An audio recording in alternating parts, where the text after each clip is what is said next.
welcome another year of the coaches shows here in the athletic department at Glenville State University. And we're back here in the Waco Center with our first show of the year, which is the Glenville State football head coach, Mike Kellar. He's back here for his fourth year, and we're excited for the upcoming season.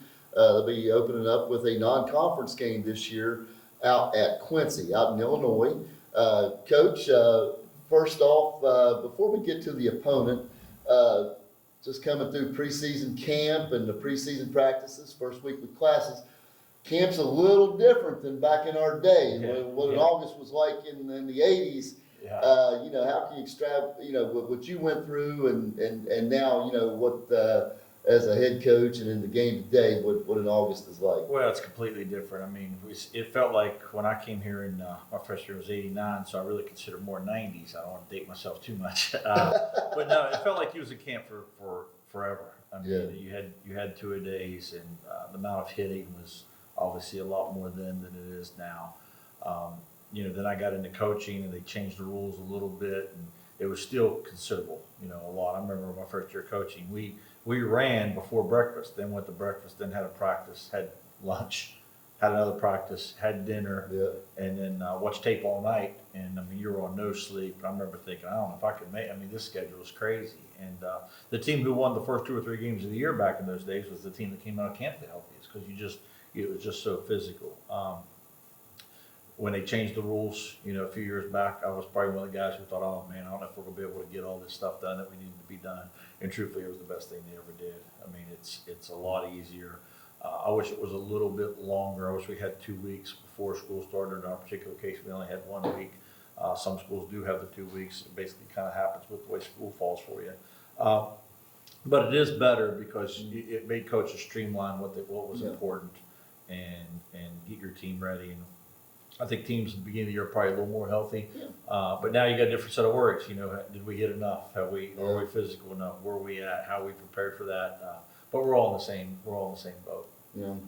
Well, I tell you, you've got from last year's team. There's some all conference guys back. You got 2 of them on the defensive end over there with Brandon Penn and Seth Arnold, and then. With special teams with the punter Avery Book, some first teamers. Talk about those guys being back in the fold.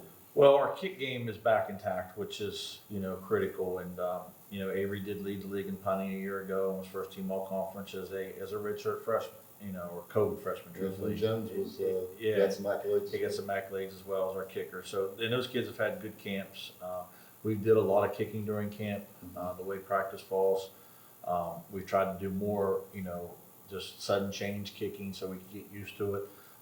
You're always nervous about that going to a first game, but it is a position that has done it before. It's a group that has done it before, and it's a group that we've practiced it a lot. So we're hoping that shows up in games. Defensively, you got Seth Arnold, who the stats better than I do. I think he was 3rd in the league in tackles, second in the league in tackles. So I was trying to short him a little bit there. So he was 2nd in the league in tackles, and a year ago at this time he was a running back who we were moving to linebacker. Now he's he's a first team all conference linebacker. So you hope that he has another great year and continues to lead that group the way he has. And then Brandon Penn is probably as decorated players we've had, and coming out of high school and a very top-notch recruit. The kid has been great for us all through camp, and I believe he was on some All-American preseason watch list, and he had a great season last year. He got a lot of those accolades because statistically he got some picks and stuff, and it's sometimes people try to go away from him the following year, and he may be a better player the second year, but statistically not as good. So, but Brandon's a great player for us, and and I think we got a few good players there, but those are the guys who got the accolades a year ago, and hopefully those guys can lead us and help us again this season as much as they did a year ago. Absolutely. The Quincy, I know something we talked about a lot in the spring as that unfolded with the home and home. And the first part of that agreement is us going out there this year. Talk a little bit what you know about this opponent and about the upcoming trip this week. Well, this will be a first for us, going out that far west. We don't know a whole lot about them. Obviously, we've exchanged 2 deeps and watched a lot of video, but I'm sure their roster has flipped over and they've made some changes within. They got a different D coordinator than they had a year ago. They got the quarterback back, who's an outstanding player for him. He can run around a little bit. He makes plays, and they got these two really tall, good, outside wide receivers that if you leave them one-on-one coverage, they jump up and make plays on you. So offensively, I think they scored the most points that they had in school history. They broke a lot of records, and they got, I believe, 8 of their starters back. So they're going to be a formidable foe for us, and our defense is going to hopefully have to be up to the challenge. They play fast. They're in no huddle. They're in 4 wides a lot of the game. It's really the modern day football. It used to be that was the exception. We were one of those teams that started out with Coach Rodriguez back in the day. Now it feels like everyone plays that way. So we're going to have our work cut out for us on that end of the deal. And then defensively, they got all conference linebacker returning. They got 9 starters returning. They're a good unit. I figure he's going to try to keep them squared up and simple and running for the football and playing smart. They probably got all the same goals we got. First game, come out there and play smart, keep it in front of you, and run to the ball and tackle. So that's it. It's a different game.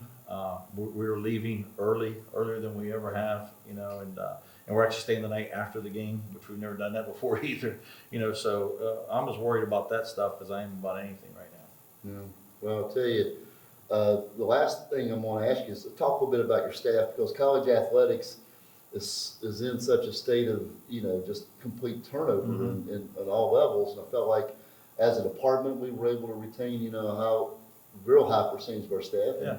And football is the sport that arguably experiences the most turnover, sure. with the shuffling and the dominoes and the shell game. But you were able to keep the bulk of your staff intact, and just talk a little bit about your staff. The biggest thing in college recruiting right now is recruiting your own guys to stay. I mean, whether it be players, staff members, if you could keep your program intact, I think that's the first. When our season ended last year, I remember Thanksgiving breaks telling the staff the number one most important thing is keeping our players here and you all staying here. And we were able to do that. Our defensive staff is exactly the same. Brian Hill comes back as our D coordinator, recently elected into the Hall of Fame here as a player. JJ Mares is our special teams coordinator and top assistant. I mean, he's doing an outstanding job with our secondary over there. And then my son Anthony is the linebacker coach, and he's doing a really good job for him. He's a good young coach, proud of him and where he's at and what he can be. Offensively, Eddie Williams staying on, as our running back coach, played here, and I believe Eddie's in the Hall of Fame as well. Is he not? Or no, we'll have to get him in there then. Yeah, I was going to say, phenomenal. He was a great player, but had a great career in the coaching ranks before. Sure. Moving on to us as after retired from high school. And then on the defensive staff, Dave McIntyre coaches our D line before I move over to offense, and does a really good job there. And has been here. I tease him that they built the school around him. He's been here since. So. And then offensively, I talked about Eddie. We got Jeremy Harmer coaches our receivers and really helps out with the tight ends at times at all. It's kind of a team coaching deal. Obviously, I'm on the offensive side, but the big change is we got Kennedy Cook from Ohio State, who was his last game he coached was in the Rose Bowl as a graduate assistant, and now his next game is going to be at Quincy, Illinois. So I'm assuming it's not going to be quite the same crowd as they had in Pasadena, but. Coach Trickett was great here and was our O-line coach, and they had a great day Saturday. Ran the ball up and down the field against the team out of Texas, Stephen F. Austin, and he's with Coach Rodriguez down there, and hate to see Coach go, but happy for him in every way, and Kennedy's done a really good job. I mean, he's brought some different ways to look at things, and I'm excited about the staff. I'm excited about the direction it's happening, and hopefully next year when we have this discussion, I'm saying they all stay. I hope so too. Yes, for sure. But I tell you what, Coach, wish you best of luck out there. Thanks for coming by this morning, and we'll be talking next week post Quincy. Yep. Thank you for joining us today.